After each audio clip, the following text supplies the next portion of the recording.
Bon vendredi tout le monde. Donc, qui dit vendredi dit relaxation. Qui dit relaxation dit quoi? Eh oui, lecture. Donc, aujourd'hui, je vais vous parler d'un livre. Mais juste avant, je voudrais remercier Visibilité 360 pour ce magnifique échantillon de chandail. Donc, merci beaucoup.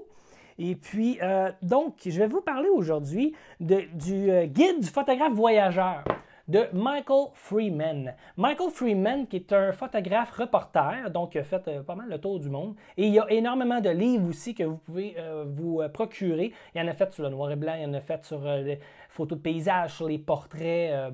Écoutez, il y en a plein. Je vais pouvoir faire des capsules sur eux autres parce que j'en ai quand même beaucoup de lui. Mais qu'est-ce qui est intéressant de ce guide-là? Et pourquoi aussi je décide de vous en parler? C'est que là, les vacances s'en viennent. Et puis, vu que les vacances en viennent, vous allez sûrement vous promener et prendre des photos. Donc, je me suis dit, pourquoi pas parler de ce livre-là? Parce que justement, il donne plein de trucs. Je vais vous donner un exemple ici, comme le kit de voyage compact. Donc, il va donner des trucs à savoir quoi apporter, comment se structurer quand on veut être compact. Il y a d'autres options aussi, le kit voyageur Bridge. Donc, si on a un petit peu plus de choses qu'on veut transporter, ici, un téléchargeur de cartes. Bon, ça change un petit peu, là, ça date un peu le livre, là, mais quand même.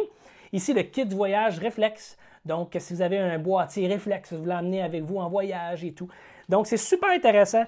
Puis ça continue, il y a d'autres choses aussi. Mais il va parler des trépieds, des supports, les têtes, les accessoires à apporter aussi qui peuvent vous aider. Il va donner des trucs aussi, comme emmener une sorte de tape pour cacher vos espaces de cartes pour pas qu'il y ait de sable ou d'eau qui rentre là-dedans. C'est vraiment intéressant, mais ce qui est aussi super intéressant, c'est le tableau des alimentations. C'est-à-dire que dans ce tableau-là, il va vous indiquer dans quel pays, c'est quoi le voltage et tout, puis c'est quel type de prise que vous avez besoin. Donc, ça va être pratique, en sachant d'avance dans quel pays vous allez aller, d'apporter les adaptateurs nécessaires pour votre équipement. Donc, charger vos batteries, quoi que ce soit. Hein. Vous ne partez pas avec vos recharges de batteries ici, avec les mêmes plugs, vous arrivez dans un autre pays, là, vous êtes un peu fait, hein, fait que vos batteries vont être à terre. Et vous autres aussi, vous allez être à terre. Donc, c'est important de savoir ce genre de détails-là. Aussi, ce qui est super intéressant, c'est qu'il parle des autorisations. Quand on prend des photos, les autorisations que vous devez faire signer pour pouvoir avoir les droits d'utiliser les images et tout. Donc, il montre des exemples, sûrement que ceux que lui utilise. Mais il y a aussi un aspect que, juste avant les autorisations, qui est les restrictions légales. Ça, c'est important aussi de savoir dans les pays qu'on va, c'est quoi les restrictions, qu'est-ce qui est permis, qu'est-ce qui n'est pas permis. Donc, c'est un livre que je vous recommande fortement si vous partez en voyage parce que vous allez vraiment avoir de l'information plus précise sur vous préparer.